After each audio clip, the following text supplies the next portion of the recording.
لبيك لبيك لا شريك لك لبيك إن الحمد والنعمة لك والملك لا شريك لك. aad baad u mahadsantahay saaxiib xasan sheekh axmed cadde daawadayaasheena qiimaha iyo qadarinteena ka mudan meel walba aad joogtaan waxaanu idin leenahay maalin wanaagsan kusoo dhowaada xubintan gaarka ah oo aan uga hadli doonno arrimaha xajka waxaana ku daawanaysaan barnaamijka maanta iyo Somali Cable. daawadayaal sidaad la socoteen maanta waxaa si toos ah u bilowday gudashada acmaasha xajka iyadoo xujaydu ay tageen deegaanka Mina waxaana ay ku sugnaan doonaan halkaas iyagoona ilaa birito la tagi doona deegaanka Carafo ama buurta Carafo halkaana ay ku gudan doonaan rukniga ugu weyn xajka. waxaa noo suura gashay in si badan aan uga ogaano deegaanka Carafo iyo waliba waxyaabihii ugu dambeeyay ee la xiriira wararka xajka. qadka telefoonka waxaan kula xiriiray Dr. Shucayb Yuusuf Xaaji Cabdi oo kamid ah dhaqaatiir fara badan oo sanad walba xujayda la tacaala xaaladahooda caafimaad waxaana iga warbixiyay qaabka ay u socdaan adeegyada caafimaadka ee loo fidinayo xujayda muslimiinta sanadan ka qayb galaysa xajka. bismillaahi raxmaani raxiim wasalaatu wasalaamu calaa rasuulillaah. dhammaan intana dhegaysanaysa waan salaamay ilaahayna waxaan ka rajaynayaa inuu ka aqbalo xajkooda dhammaan inta niyeysatay sanadkan inay xaj ka timaado iyo inta ay u suuro gashay inay yimaadaan. waxaan joogaa aniga haddii aan idinka waramo isbitaal yidhaaho isbitaalka Jabaluraxma oo u dhow buurta Jabaluraxma ku yaala Carafaad.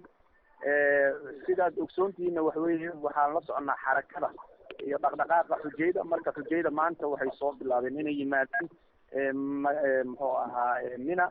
annagu waxaan sugaynaa in yani xoogga xujayda inay berrito ama ilaa caawa gelinka dambe nagu soo bilowdaan intii berri muxuu ahaana ay nala joogaan ilaa gobolku ka dhacayo markaa ka bacdina insha Allah ay ku laabtaan Musdalifa iyo Mina si ay u dhamaystirtaan xajkooda insha Allah. walaal Cabdulqaadir waad ogtahay muxuu ahaa mas'uuliyiinta iyo dawladda iyo muxuu ahaa xukuumadda Saudi Arabia waxay xoog badan saaraan in sanadba sanadka ka dambaysa sidii ay u sahli lahaayeen in muxuu ahaa marsida Ilaahay u imaanaysa duyuuf raxmaanka sidii ay ugu sahli lahaayeen sida ugu wanaagsan oo ugu maaragtay ugu sahlan sidii xajkooda u gudan lahaayeen. marka sanadkii hore iyo sanadkan dabcan wax badan baa isbedelay. sanadkanse waxa gooni ahaan aan isha loogu hayo waxa weeye cimilada darteed in kuleylka dartiisa in xaaladaha oo maaragtay loo yaqaano muxuu ahaa qoraxda ka yimaada ama heat exhaustion loo yaqaano ama heat stroke loo yaqaano in xaaladaha sanadkan ay aad u badan doonaan iyo xaaladaha kale yani caadiga ah sida dadka qaba cudurrada maaragtay aan guurin sida sokorowga iyo dhiigkarka iyo muxuu neefta iyo wixii kaloo ka imaan kara dee qofku markuu uu meel soo gaaro caradan. marka ugu horeysa waxa weeye qofka xaajiga sidii Ilaahayna faray muxuu ahaa inuu ku dadaalo nadaafada jirkiisa oo ah yani cuntada uu cunayo iyo biyaha uu cabayo iyo maaragtay nadaafada jirkiisa oo guud ahaan markasta uu maaragtay ku dadaalo gacanihiisa inuu wax badan dhaqo maalintii. midda kale waxaan idinku tilmaamay sanadkan waxaa la rajaynayaa in maaragtay qoraxda iyo kuleylka qoraxda ka imaan kara ay aad u badan tahay. marka xaajiga waxaanu kula talinaynaa inuusan yani socod badan ama qoraxda waqti badan taagin iska ilaaliyo inuu qoraxda waqti badan taagnaado isticmaalo dalada qoraxda loo isticmaalo maaragtay biyo badan cabo haddii wax isbedel ah oo maaragtay iska garsana rugta caafimaad ugu dhow inuu tago oo maaragtay caafimaadkiisa si loo baaro.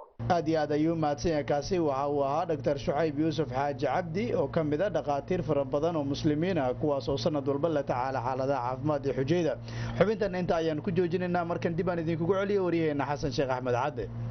لبيك اللهم لبيك لبيك لا شريك لك لبيك إن الحمد والنعمة لك والملك لا شريك لك لبيك اللهم لبيك لبيك لا شريك لك لبيك إن الحمد والنعمة لك والملك لا شريك لك. cabdulqaadir qays aad buu u mahadsan yahay sida uu habeen walba dadka daawadayaasha telefishinka Somali Cable uu uga haqabtiro xajka iyo arrimaha kala duwan ee iminka ka soconaya. waxaan rajaynaynaa in uu maalinta barita ahna insha Allah taala oo isku mashquulin doono habka uu xajku u socdo in uu inoo soo diro insha allahu tacaala daawadayaal